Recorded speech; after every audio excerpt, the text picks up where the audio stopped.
Schools run on a system that was designed over a century ago to educate about 5% of the young men in our society past the 8th grade. That system now is being asked to educate 100% of the men and 100% of the women in our society, and it's not designed to do that. So it's not that the system is broken, it's obsolete. So we need to recreate public schools in a way that will meet the needs of all kids. I really strongly believe that student-led conferences are a great vehicle to get parents to understand ways that they can support their child, because they'll come and listen to the child. And they will come to school if it's their child talking about their education and not just being blamed when the kid acts out in class. You know, we want to be there, listen to what our son has to say or our daughter has to say about their education, about their schooling.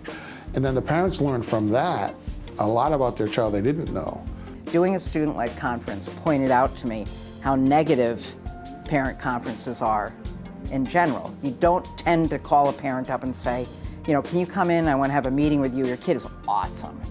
You know, we call them and tell them that. Like I try to, for every negative call I have to give to a parent, like so-and-so cut today or whatever, I try 2 weeks later to call them back and say, you know, they've been coming to class every day, it's great. But you don't sit down for 45 minutes with let me tell you all the wonderful things. It just doesn't happen in the traditional model. Luis was referred to me for the Emergent Literacy SIFE program near the end of the first semester of this year. His English teacher felt that his reading and writing was not adequate for the English 10 class and that he was sort of drowning and just tried to fly under the radar.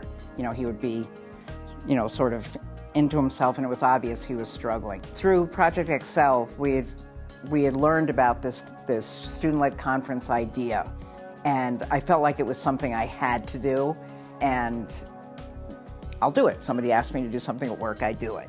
And it blew me away. So I asked Luis if he wanted to do this, and he said sure. And we sat down and talked about what he wanted to show. I just said, what things in here have you done that you're proud of?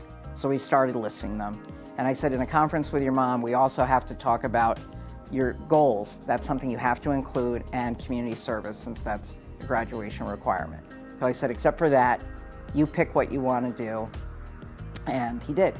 So then we set up like things that he wanted to highlight with it. I guided him somewhat. En mis metas para ser alguien, quiero aprender más inglés, poder llegar al nivel de los demás estudiantes, poder estar en las demás clases, aprender mejor y hacer los servicios comunitarios. It's mandatory that the student does it, okay? And if the parents are unable or unwilling to participate, then the student goes to another adult that's significant to them.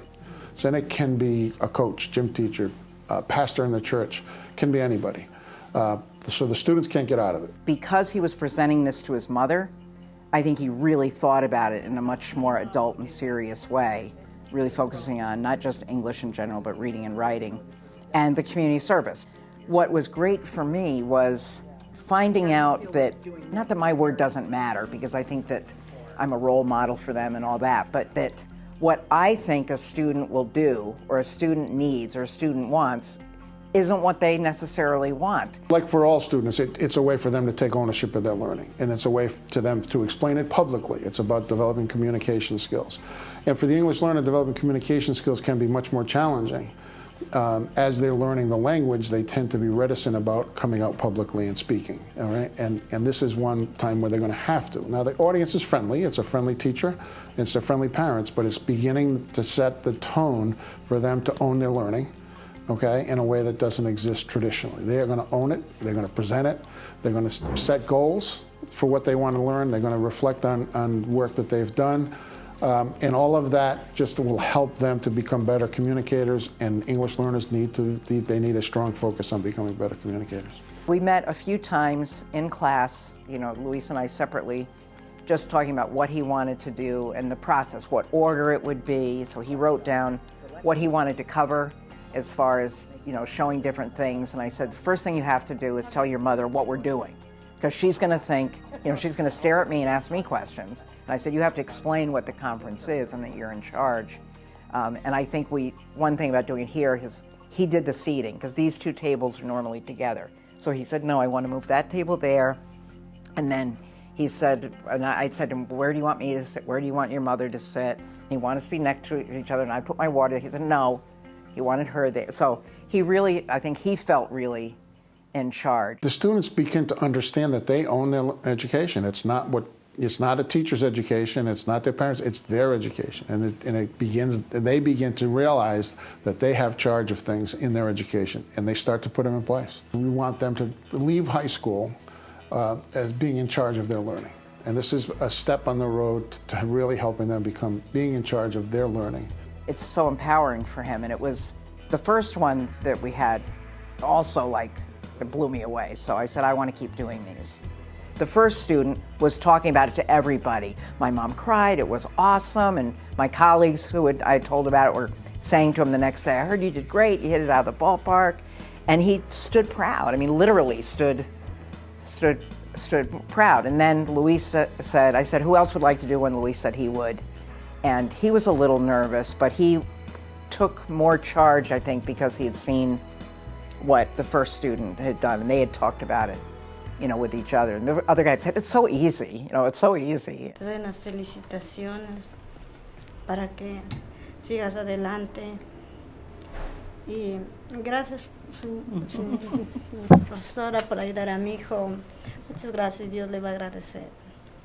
Estoy como asombrada, porque cuando comenzó high school, me estaba dando problemas, que estaba cortando clases. Ahora al ver que él ha hecho eso, estoy como que no sé si estoy viendo bien o estoy mal, pero como un sueño. Me siento asombrada. Through the process, they get practice and experience in public speaking. It helps to build their esteem, to know that they can speak publicly and be comfortable in an environment, either in English or in their native language. And all of that helps them to become better communicators as they get older.